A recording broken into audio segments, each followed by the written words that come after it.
Hi, everybody, and welcome to the Kidney Coach YouTube channel. I'm naturopathic Dr. Fiona Chin, co-founder of the Kidney Disease Solution and head formulator at Genesis. And I am joined today by the very beautiful Kelly Som. Kelly joins us from the Kidney Nutritional Institute. She works with Jessie Anna and all of the amazing team across there. Kelly is an expert in diabetes type 1 and type 2 and how that links to kidney disease. So we're very excited to have her join us today. She's been working in diabetes for over 20 years, right, Kelly? Yes, definitely. So she's an absolute expert in that area. So I wanted to bring her on today because, as we know, diabetes is the leading cause of kidney disease, and really just to dig into this topic a bit more because we're starting to talk about that. And yeah, I'm going to hand it across to you, Kelly. So first off, thank you for joining me. Yes, thank you for having me. And maybe just start by telling us why diabetes. What was it about that got you into that? Did you get into the diabetes then renal disease, or was it renal then diabetes? No, actually, diabetes was one of the first areas that I actually trained in when I became a dietitian. So I was working at a large institution in Kansas City. It was a big teaching hospital. And we saw people that spoke over 27 different languages. We had people of all walks and lives and backgrounds coming in. And I had the pleasure to work for an endocrinology department where we had endocrinologists. I had a nurse practitioner, a pharmacist, a social worker, and a nurse. We had a full team that we were really able to help people get in control. And so I fell in love with diabetes because of a couple of things. Number one, it's great to work as a team because we're coming from all different directions to be able to deal with the whole person, because diabetes isn't about just one thing. It's really about many things that kind of lead to what's going on with diabetes. And the other thing is I love patterns, and I love solving a mystery. So I love to watch those patterns, and I love to use food to improve health. And I think just simple changes, sometimes we get overwhelmed with all the things we need to do, and we realize that just small changes have a huge impact on our health. So amazing. Okay. Well, let's just dig into this. And I think we've done quite a few videos on this, but for people watching and listening, why is it that so many people with diabetes, and I know you were telling me the figures before, and I'll let you share that with our listeners, but why is it that so many people with diabetes go on to get kidney disease? What is the link there, and what are the stats around that?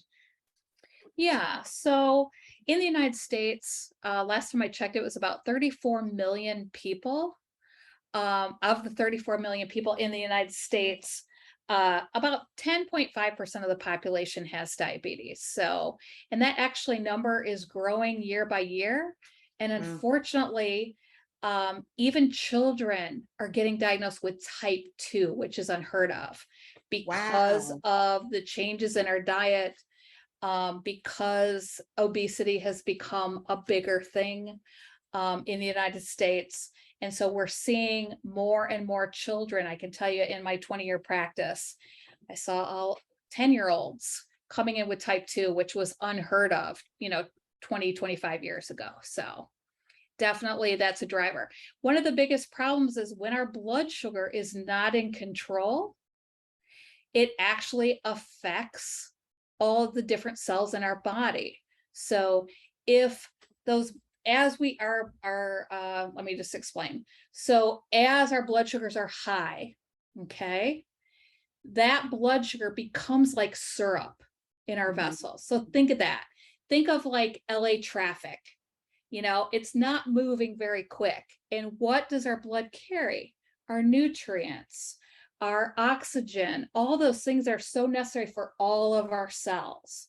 So as that goes on and that blood gets thicker and thicker, it affects all of our vascularization, and our kidneys are highly vascular.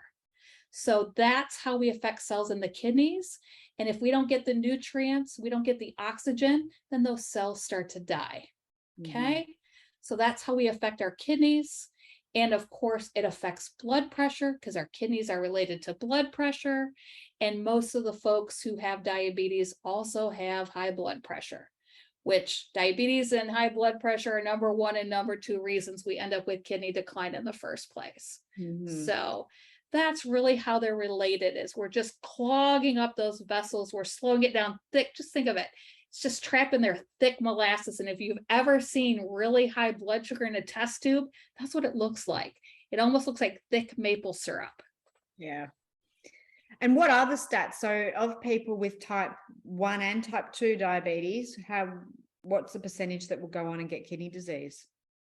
So 1 in 3 people with diabetes have kidney disease. I'm not really sure of the stats for type 1. Type 1, yeah, I'm really talking about, most of my experience has really been with type 2. Okay. People with type 1 have more swings between highs and lows. And so especially 10, 15, 20 years ago, they really were at very high risk to end up, even in their 40s, very young, with kidney disease, with blindness. All the complications of diabetes came in much quicker in a type 1 because of the blood sugar swings. But again, with type 2, 1 out of 3, think about that. That's yeah, it's a lot. So what is it like over there in the States? And I can't talk to Australia, but if you're diagnosed with type 2 diabetes, is it routine checking that they'll go and make sure that your kidneys are okay? Or is it what I see happening in Australia, which is it's incidental findings on blood tests? If an eGFR might suddenly dip below, say, 20 is generally when my patients get flagged, and not earlier, and they're not being told to look out for kidney disease. Is that something that you find people are educated on, or is it something that you're having to educate people on? Because I know a lot of my type 2s don't know that kidney disease is something that 1 in 3 may go hand in hand with it. Yeah, Fiona, I'm glad you brought that up. So with kidney disease, number one, the nice thing about diabetes is there's a lot of standards of practice in diabetes. And over the years, diabetes education and the knowledge on the internet, right, has improved. So I think we're getting a little better in getting people informed as to when should you have things checked, how should you have this followed up. But even with that being said, there's a lot of people who go through the cracks. So standards of care in diabetes in the United States is to have your kidney labs checked yearly. Great. Okay. Oh, yearly though, still. Yes. But I can tell you, having worked in several practices, that even my folks who have stage 3 kidney disease, meaning that your eGFR is less than 60, have stage 3, stage 4 kidney disease, and their doctor says you're fine. They don't say you have kidney disease. They don't address it because unfortunately, they don't do anything about it until you're ready for dialysis. So they think, you know, we've gotten better accepting that nutrition can impact our health, but not everybody, meaning providers, have bought into that yet. So we have kind of a mixed bag. I'd say it's almost a 50-50 of who really is active in taking care of things with some nutrition education and working with a dietitian, and who just tells them eat better, you know, don't drink more water and eat less sodium is the most common things that I hear with kidney disease. Wow. Okay. Yeah. I mean, it's the same as what we're seeing in Australia, and it's, yeah. So when you have someone come in to see you, where do you see kidney decline start to change? And is it different in everybody? Is there things that will move the needle on one person more than the other? Are you generally seeing people when their eGFR is below 60? What's the common things that you're seeing in your practice? Sure. So again, when people are, a lot of times, again, you're getting the first official diagnosis if you're really hearing it at what we call a stage 3, which is under 60, right? And so that first stage, some physicians, some providers would have people maybe start to cut back on your protein a little bit, or Maybe they even go as far as telling them not to eat phosphorus and not to eat potassium, but that's a whole nother story that we don't even need to get into today. So they either over restrict people or they barely give them anything at all. And Right. most of my folks at that early stage at a 3, and then we go to stage 4, and then 5 is pretty much we're getting ready to go into dialysis. Okay, so those who don't know. So a lot of times at a stage 3, most of my people are feeling pretty good. They're asymptomatic. They don't know. So that's why it's pretty shocking to hear that. The things that I've seen that really take kidney disease down fast are blood sugars out of control. Right. So if your hemoglobin A1C is over 7, you're at high risk to go downhill pretty quick. Okay. So That's get your blood sugars in control. Mm-hmm. Number 2 is your blood pressure being over 130/80. If it's higher than that, you need to get that in control, because again, we're going to affect all the vascularization, which affects the kidneys, the heart, everything in our body. So we definitely want to make sure that those are being monitored. So you want to make sure that you have the right tools, that those are being checked frequently. We'll talk more about that next time. And that, again, those things are controlled. Yeah, no, they're really good tips. Okay, so blood sugar levels not being in control and HbA1c being over 7, and then blood pressure over 130. They're the big things that you'll see tip or accelerate the decline in kidneys. Okay. Can I add just one more thing that I think is really important that I think is not really talked about? Is I think everybody out there with any health condition, but especially with diabetes and kidney health, is I would highly recommend that you have a relationship with a local pharmacist, because so many times people are put on medications that are harmful to our kidneys, that over time, and a good example of those are medications for GI issues like heartburn. Many of those medications have actually been shown in the long term to cause kidney decline. So please have a conversation with your provider, reminding them that you have kidney health issues, and talk to your pharmacist and always ask, will this affect my kidneys? Is there any other side effects I should be aware of?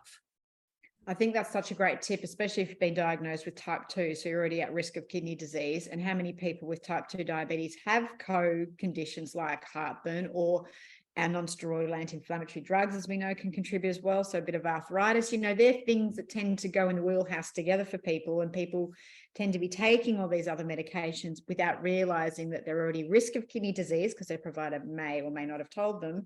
And then they're putting a medication on top of that will further the decline. So I'm really glad you addressed that. That's a really great even tip. Something as simple as Motrin. You have to be careful of even those over-the-counter painkillers can really slowly kill off our kidneys. So we want to really be just even conscious of those things we're buying over the counter. Yeah. And you put that with the type 2 diabetes. Okay. So someone comes in to see you with type 2 and you know that they're at risk of kidney disease. First off, let's talk about testing, because as you mentioned before, and I think this is a really good point to really get across to people, is kidney disease doesn't have a lot of symptoms until you're right at end stage, where you might get a bit brain foggy and your fatigue levels might go, and you might see some foam urine. Really, they're the things we see in kidney disease, but we're talking stage 4, 5 by the time that happens. Kidney disease, and I just had this interesting conversation on someone else's podcast, doesn't really give as many symptoms. Like you say, people might have stage 3 and they're feeling good. So is there anything apart from testing that people can look out for? And if not, let's talk us through the testing and what that looks like. We talked about EGFR, but I know there's some other markers in there. So walk us through that. How would I even know that I need to look after my kidneys if my provider hasn't told me? And what symptoms may or may I not get? Yeah. So, something else I kind of want to add in there as well is, and again, has to do with poor diabetes control, or maybe a lot of folks out there don't even know they have diabetes or have pre-diabetes. Okay. And so it used to be called borderline. How I feel about that is you can't be borderline pregnant. So how do you have borderline diabetes? You either have it or you don't. That. Okay. Yeah, that's a really good point, Gail. So a lot of times how I have had people in the past get diagnosed, I know, kind of going in a circle here, is they have frequent urinary tract infections. Okay.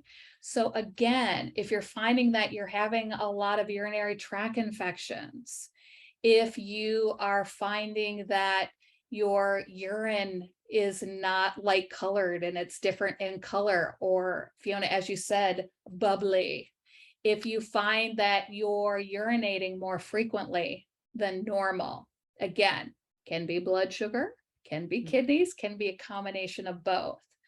Your test is a simple metabolic panel. Okay, so that's what you should have run anyway on a regular basis. And if you have diabetes and your diabetes is not, your A1C is not under 7, you should be having labs every 3 months. Your insurance, most of you will pay every 3 months in the United States.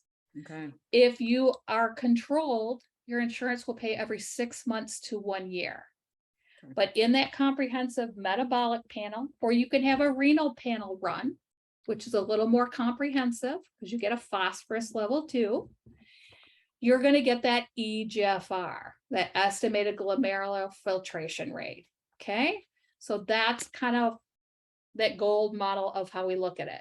The other thing is, if you are having a urinalysis done, we want to look to see if you're spilling any protein, or we want to look for your albumin creatinine ratio, again, to see if we're spilling any protein. Those are the first signs that our kidneys are having some trouble processing protein. Great. And so someone comes into you and they've got borderline diabetes and maybe some borderline changes to their urinalysis. Walk us through, I mean, you and I, and maybe this is the point to make, is there is no borderline. As you said, you know, we're like alarm bells, like we need to get onto this, prevention being better than cure. So walk us through the prevention being better than cure part, and then we'll go into treatment after that. And Sure. But Sure. if you've got someone coming in where you're like, there might be stage 4 kidney disease, they've not been flagged, what are you going to suggest to people to do?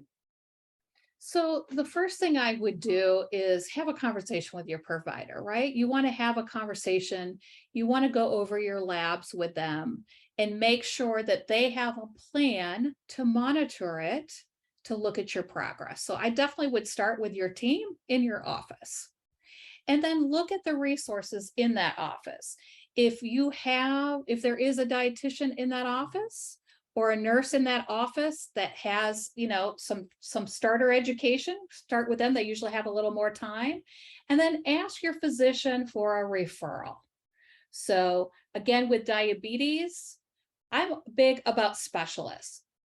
Just like nurses, dietitians can be generalists that you find in most hospitals. They know a little bit about everything, or they can specialize like I do in diabetes and in kidney disease.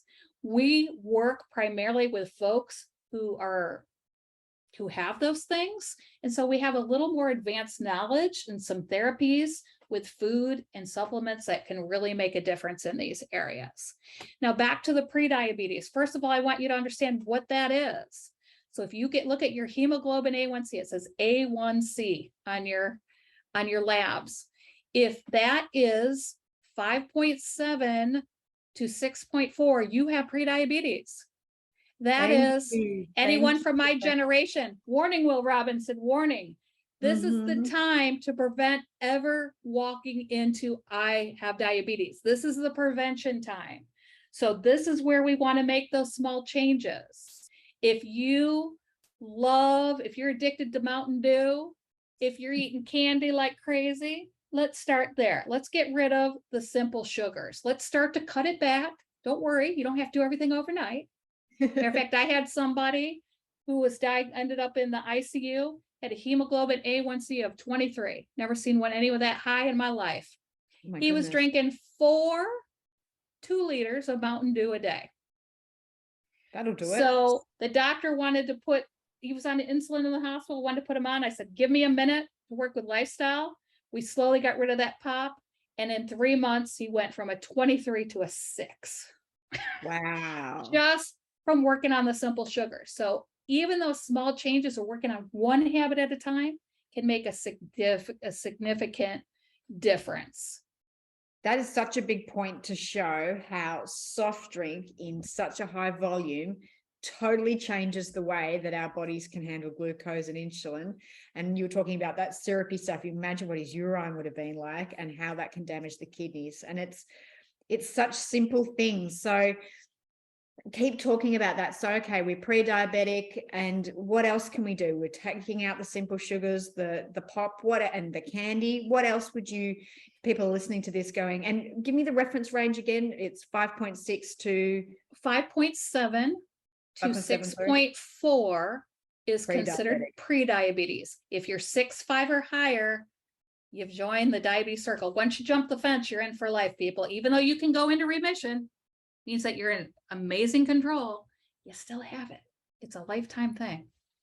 See, that's a good point too. So walk us through, so you took the pop out, walk us through what other recommendations you would make to people when they are pre-diabetic or at the early stages of type 2 in dietary changes and things like that, because we know that will have an on-flow effect to the kidneys anyway. Yeah. The other thing is, believe it or not, a 7% weight loss. Okay. So let's make easy math. Let's say 10%. Okay. If you're 200 pounds, we're talking 20 pounds. We're not talking that you have to lose half a person here. So sometimes 10 or 20 pound weight loss, if you are obese or morbidly obese, that can significantly affect not just your blood sugar, it also affects your blood pressure. It affects your kidney labs. It affects your liver enzymes. So it does, and your cholesterol. So believe it or not, that small thing. So small changes. If you're eating out 7 days a week, let's cut it back to 5 days a week. Let's make small changes. Yeah. Let's start to introduce more plants in our diet. Okay.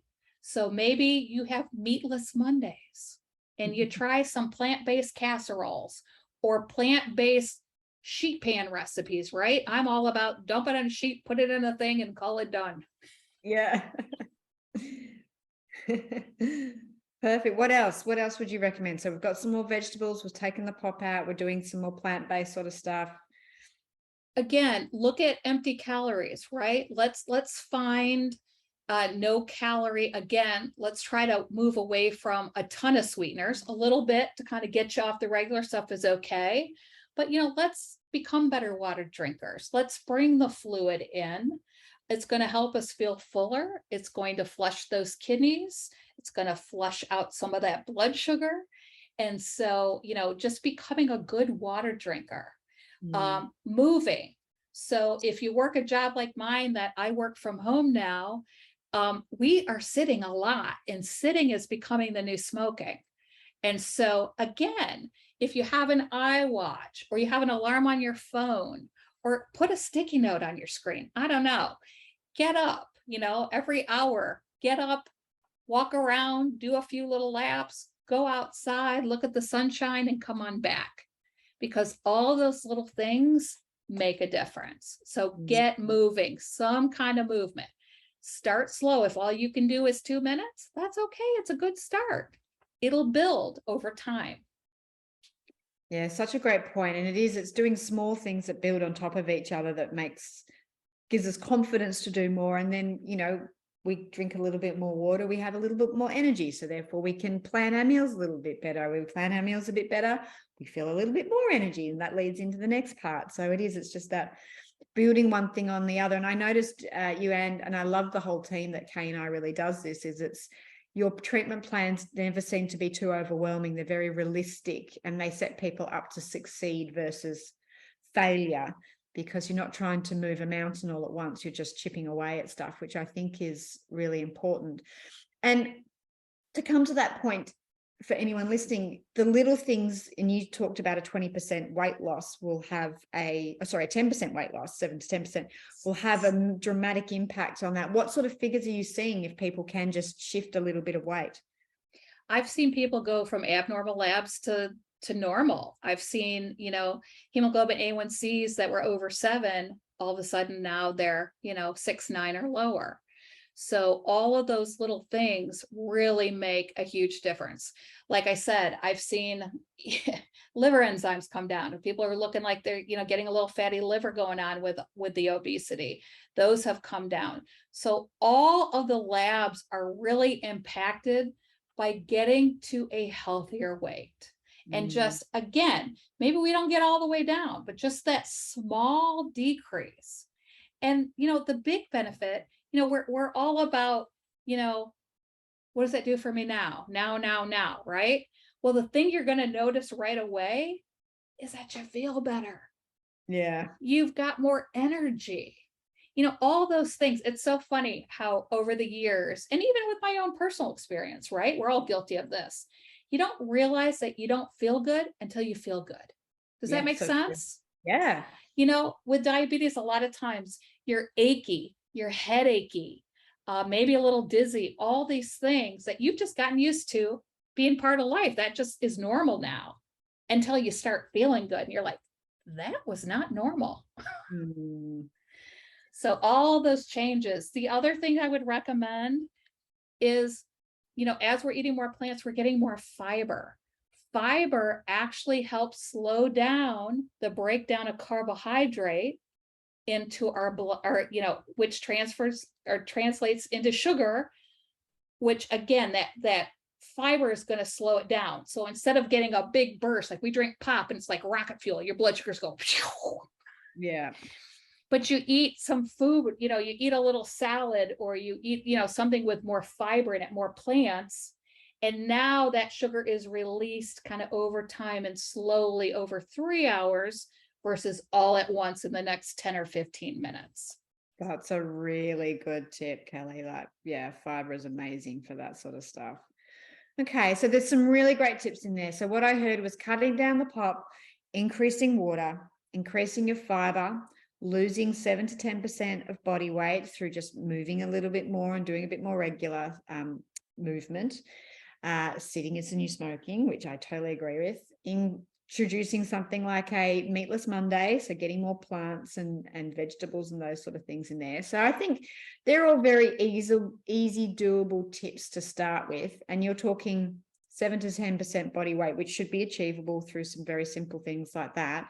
And we are already seeing that potentially some labs can start to normalize around that, which is amazing. So say someone starts to do that and they've normalized their labs, but their HbA1c is still, over that 5.6 mark. Then what are you recommending to people? Is it sometimes or something where you think, look, you really need to work with a specialist, as you've mentioned, which I am a big advocate for, because I do think some people are geared to do this stuff alone, but it's like me. I've been personal training for 7 years, and I go because I have an appointment.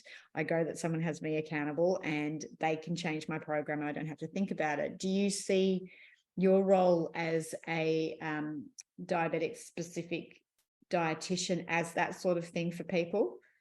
Absolutely. Because again, until you have a lot of experience working with a specific diagnosis, you kind of learn as you have clients with those kind of backgrounds coming in.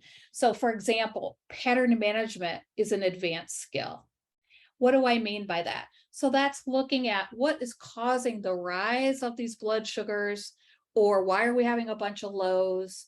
Because there's so many things that affect it. So exercise affects it, medications affects it, food affects it, stress affects it. So there's many things. And if you have not worked with a dietitian that's worked a lot in diabetes or kidney health, they don't know to look for all of these little things that, again, this small tweak could have a huge difference in leveling out the blood sugar. And there's so many surprising things that can really affect your blood sugar. You would be surprised at some of these things. There's things like dawn phenomenon, where we can drop low in the middle of the night, and then our liver and muscles kick sugar out and we wake up really high in the morning. So sometimes just having the right bedtime snack can alleviate that. So when I'm educating or working with a client, I like to partner with them, because I believe that partnering is really the most helpful thing that I can do. So I start as the detective. I'm looking at these patterns and this pattern management, but a really good educator and a good partner will teach you to be confident in using those patterns. I think that's really important, because I think, especially that, the overnight low that you spoke about, those are such nuanced things that unless you're a specialist in that area and you have someone coming in and you're like, I'm not sure why they're getting better, and I know for patients as well, sometimes people get really frustrated that they do some of these big recommendations and changes that you're talking about, and they're not getting the labs changing, or they're not feeling better. And it can come down to some of these really subtle nuances that unless you're a specialist in the area, you're going to miss out on that sort of stuff. Are there any other sort of nuances that people need to look out for that are easy to bring people's awareness to? Because again, that overnight drop that people get, and then how the muscles kick that out, that is something that I actually wasn't aware of until I started. I think, I can't remember whether it was someone from the K&I team may have flagged me about that in a patient that I was having difficulty with. So, and I wouldn't say that I'm a diabetic specialist. So I think that's when it's really important to refer on. But are there any other people out there that are feeling frustrated, that are doing the right things? Are there any other things to look out for with diabetes that may hinder their, improvements? Yeah. So believe it or not, we're told we talked about movement, right? But I have people, especially type 1, again, more sensitive, right? And so exercise, believe it or not, especially if it's intense, a lot of people are doing HIIT training, right? It's that high intensity training. And so what's going to happen is it's a physical stress. And so you are actually going to go high. And then a few hours later, that's going to level out and keep you more stable longer. But again, you have to know when to test, because the timing of your blood sugar test are important to give you the right information. If you test an hour after you eat, that's all great, but that wasn't really helpful information. We want to test 2 hours later and make sure it's returning, to that 70 to 180 range, or 70 to 140, depending on what your goals are with your provider. So this is really important, again, to understand what is going on. The other thing I have found, again, if you're not a good pattern manager, you wouldn't know this, is I have, the standard of care in diabetes is put everybody on this certain amount of carbs. So you get this many bank account at this meal and this over here. But what I have found through the years, and especially with using a tool that I'm going to talk about later, so come back because I'm going to talk more about that, is that some people are sensitive to certain foods. So even if you eat it in the right bank account, let's just say bananas for fun. I'm not saying bananas are a problem, but I found people that might eat the right amount, they didn't exceed those carbs, and they skyrocket after because they have a sensitivity to it. It's just one of those foods that just drive them high and fast. Interesting. So you see food sensitivities drive up blood sugar levels as part of, because people often think as a food sensitivity is an inflammatory type immune reaction, hence we're testing IgG, IgA, IgM sort of thing, or IgE. But you are seeing that certain foods will cause a blood sugar spike. Because think of it, it's a stress response. Yeah. Okay. So anytime the body has a stress response, we're going to go like this. Talk more about that, because I think people find that really interesting, of that mechanism of how stress causes an increase in blood sugar, because that is one of the stress, as we know, can be one of the drivers of type 2, right? So can you talk a bit more about that? Yeah. So again, anytime that we're stressed, it's going to cause our body, it's that fight or flight, right? So if we're taking a lovely walk in nature and a big old grizzly bear comes out, like I think that new movie is Cocaine Bear, it looks really silly. Yes. I'd be freaking out if it was a bear, let alone cocaine bear. Okay. Yes. So you meet this bear, and so you get this fight or flight, right? We get these endorphins going. And so again, what do we need? We need quick energy. So what does our muscles and our liver do? It dumps that sugar because we got to get ready. We need fuel. We need to be able to book up those trees. Although that movie showed that didn't matter if you were in a tree. And you got to be able to go. So all of that affects, because your muscles and your liver store extra sugar. And so our bodies are just super cool, right? They really are always trying to prepare us for fight or flight or protect us from going low. And so those are just one of the, the really cool mechanisms in the body that helps us to function and keeps us in homeostasis or keeps us regulated. Yeah, no, thank you for pointing that out, because I think people miss the fact that stress will play such a role in that, and not just stress as we perceive it, but like you said, food stress and potentially environmental stress and all those things that you, being a specialist in that area, know to dig into that other therapists and specialists may miss. Okay, so we've covered what diabetes, especially type 2 is, what the blood markers are, the tests, why it affects the kidneys, some tips and tricks and things to really mitigate that. So is there anything else that you want to add, Kelly? We're definitely going to do, for people listening, because Kelly's mentioned a couple of times come back, we're definitely going to do a podcast around how to monitor that and the tools that you can use. We're going to do a very specific YouTube video just on that, because that is a really great tool for people wanting to understand better what their blood sugars do over a day. But is there anything else that you want to add to what you've said so far that you think people need to hear? Yeah, I think another thing, again, especially in the culture that we're in, and again, Dr. Google nowadays giving so much advice, that we take a lot of supplements. And so again, it's really important to talk with those of us who specialize, because supplements, I can tell you, in the diabetes and in the renal world, can make a huge impact positively, and it can have a negative effect.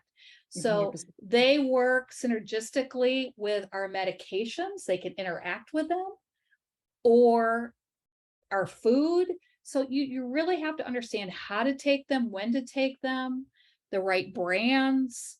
That's just, I mean, that's almost like another pharmacy school. No, very But true. I have seen, when you are working with a specialist and you put on board the right supplements, it's a game changer. I have had recently, matter of fact, some of my renal clients who are on a very special renal supplement. Matter of fact, they're Fiona's. Oh, and all 5 of them had improvement in their kidney health. And great. It's been super fun to watch it. And I've seen with some of those supplements as well, I've seen blood sugar come down and I've seen blood pressure come down. But if you're going to take, if you're going to take any supplements, including Fiona's, it's going to be important that you're monitoring your blood pressure, your blood sugar. Without that, it could be, for some of you, dangerous, especially if you're on insulin or some of those things that cause us to make our bodies to make more insulin. Yeah, no, we often tell people, especially with blood pressure, we find that people can reduce medication, but you don't know that unless you're monitoring that the whole time. So I think monitoring, especially in diabetes, is super important, because as you said, if people are getting this, you said what accelerates the decline in kidney is out of control sugars. So if you're not measuring that, you don't have that information to be able to better take care of yourself and control that. So I think that's a really good point. And another example of that, Fiona, is a lot of times in diabetes, heart health, really, as well as kidney disease, heart health is the biggest problem, right? That's where the biggest complication of both diabetes and kidney disease is heart complications. And so many of these folks with diabetes and kidney disease, some of them are on blood thinners. And so again, if we move to a plant-focused diet, you have to have a plan with your coagulation team that is being monitored, because you're going to have more vitamin K and some of those things. So again, this is another piece of that working with a specialist can be a real benefit.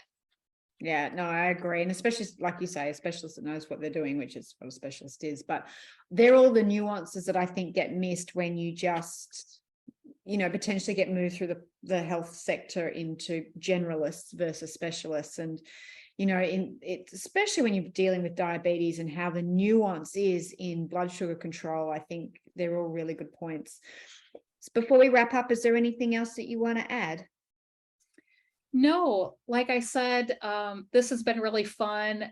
Diabetes and kidney disease is my passion because I have seen how food and supplements can really turn things around for people. And just as simple as feeling better and giving you your life back and allowing you to enjoy all those things that you look forward to, and having a happy food life. Who doesn't want that? So.